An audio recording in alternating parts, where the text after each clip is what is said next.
E aí pessoal, beleza? Tudo bem? Voltamos aí para mais uma aula aí. Continuação aí de História do Brasil.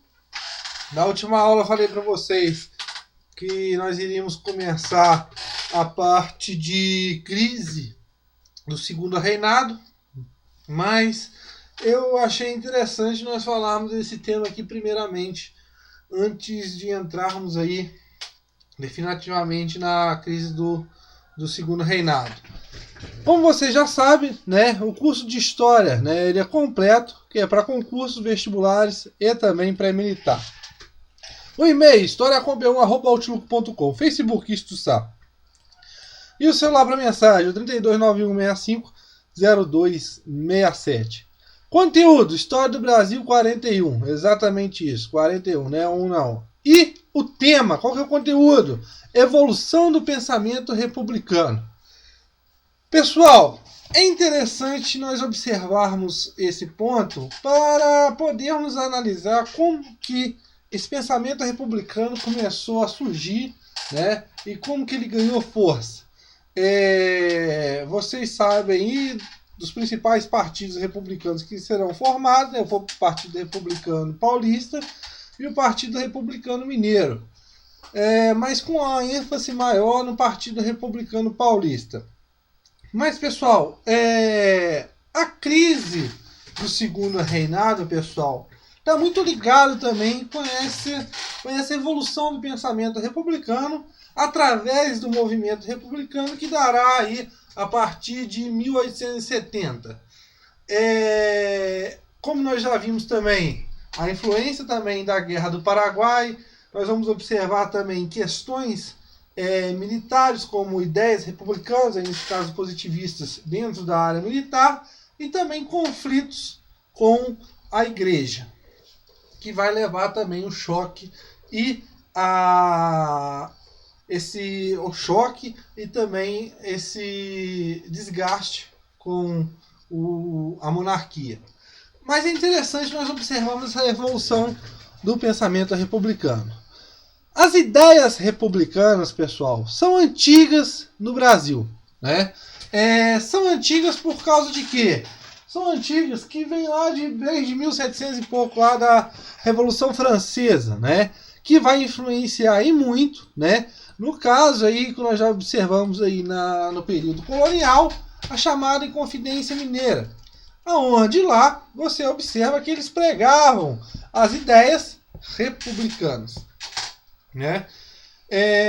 Outra coisa que nós temos que observar também, as ideias republicanas também estavam imbuídas também dentro do continente americano, ou seja, as séries independentes, uma série de independências que estavam ocorrendo dentro do continente americano, entre elas o que? A independência dos Estados Unidos e a independência das colônias espanholas.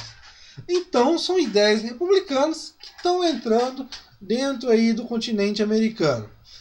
E aí, coisa interessante para nós observarmos aí, discutirmos e refletir aí para frente aí. Caso, né, o Brasil adotasse essa ideia republicana, porque nós observamos que a vinda da família real vai levar a uma evolução, que vamos sair da colônia, vamos declarar independente, mas só que vamos se tornar a monarquia, continuar no caso aí na monarquia.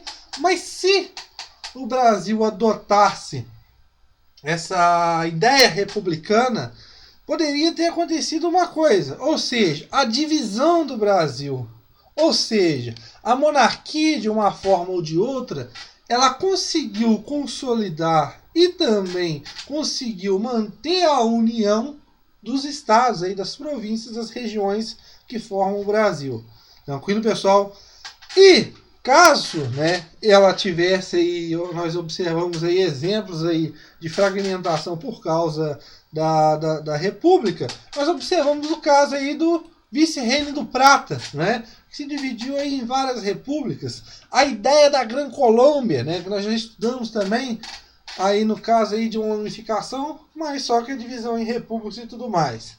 Então, pessoal, a monarquia, de uma forma ou de outra, ela conseguiu consolidar essa forma administrativa nessa união do território brasileiro. Tranquilo, pessoal?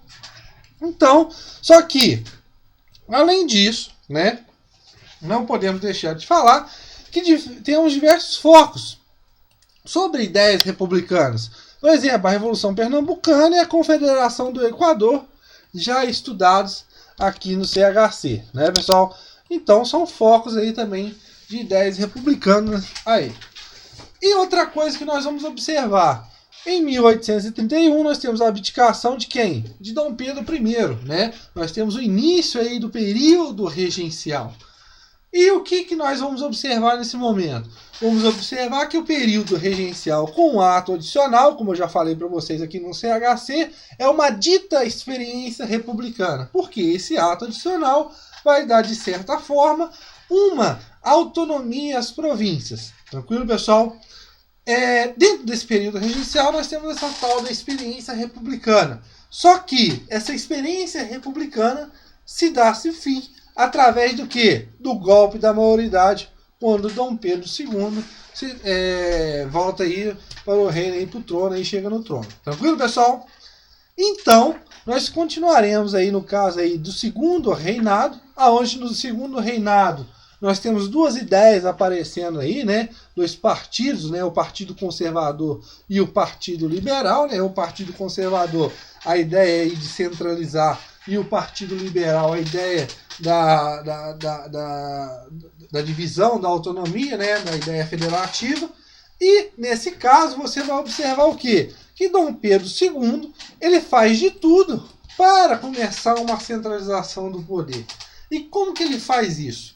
Ele começa, pessoal, a diminuir a autoridade, a importância política de algumas oligarquias dentro das províncias. Então, ele começa a controlar, né? Ele começa uma batalha contra essas oligarquias provinciais que queriam ampliar, queriam dominar a atividade política, né, pessoal? E como que ele faz isso? Né? Nós temos aí a ideia da lei de circos, né? Mas aí no caso aí também nomeia presidentes, né? Esses presidentes são de outras províncias, porque é uma forma de que esses presidentes de outras províncias não se identificassem com as ideias desses oligarcas aí dessas províncias. E ao mesmo tempo, esses presidentes se chegassem mais perto na centralização do poder junto a Dom Pedro. Só que o que nós vamos observar é que essas medidas, uma hora por outra, elas vão começar a cair, principalmente aí pelas medidas adotadas das medidas abolicionistas, né? Aí no caso aí da escravidão, do tráfico e tudo mais.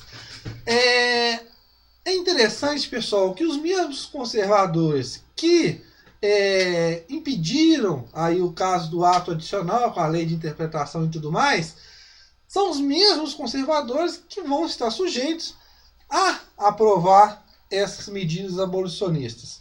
E é uma forma aí que nós observamos de uma crise. E nesse momento, você observa com essas medidas republicanas, medidas abolicionistas, você observa o quê? A emergência dos republicanos. Então, esses republicanos começam a ganhar importância, focos em algumas províncias.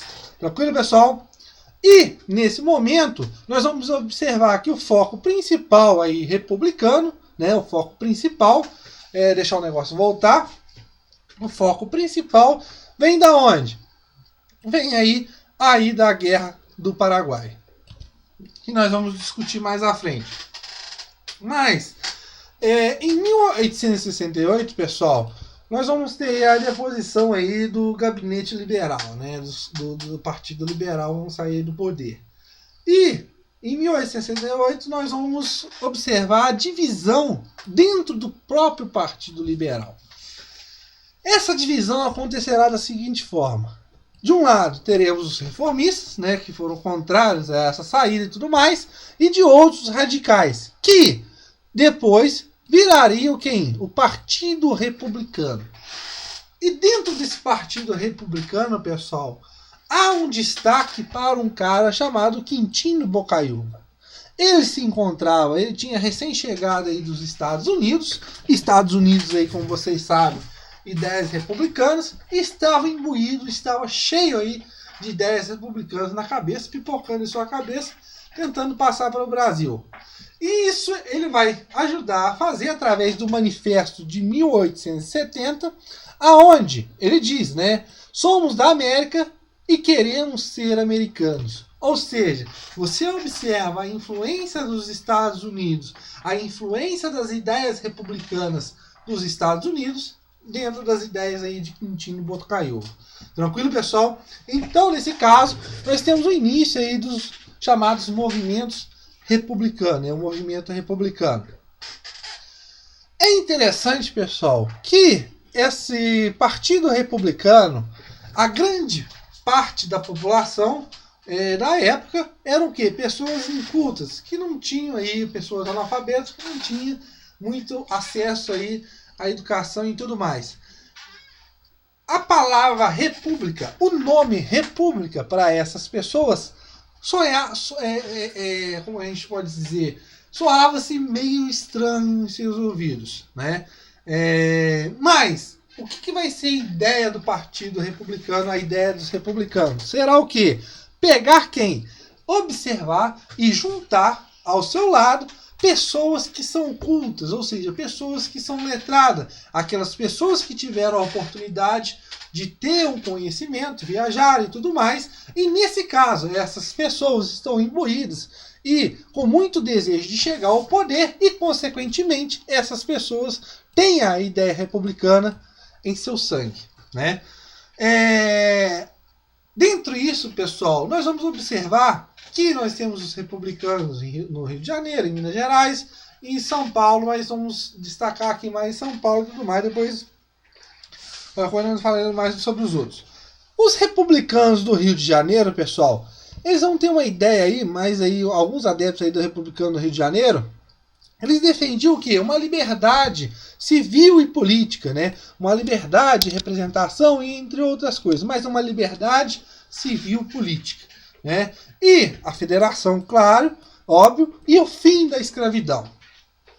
E outra coisa que nós vamos observar. Em 1873, nós temos sendo criado o Partido Republicano Paulista. Óbvio que nós temos o Partido Republicano Mineiro também, mas o de grande importância será o Partido Republicano Paulista.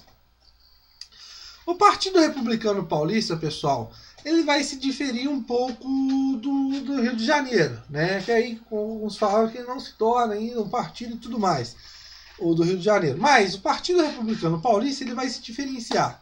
Diferenciar em que forma, pessoal? Vai se igualar na medida, no caso da federação, né? Na caso da autonomia e tudo mais, mas ele vai levar para uma parte assim, menor de importância para eles o caso do escravismo, óbvio, né? E o caso também das liberdades civis e políticas. Consequentemente, após isso, esses republicanos vão ganhar força e, consequentemente, nós vamos ter aí o que nós tivemos aí no caso aí da proclamação da República. Mas isso nós veremos na nossa próxima aula futura, quando estiver falando aí, se não me engano, nós teremos uma aula sobre proclamação da República. Mas, o que nós temos que entender aqui? Essa evolução, essa caminhada do pensamento republicano. Ele vai ganhando força, ele vai ganhando adeptos e, consequentemente, com a crise que vai afetando a monarquia, você vai observar os republicanos ganhando mais espaço dentro do governo. Tranquilo, pessoal?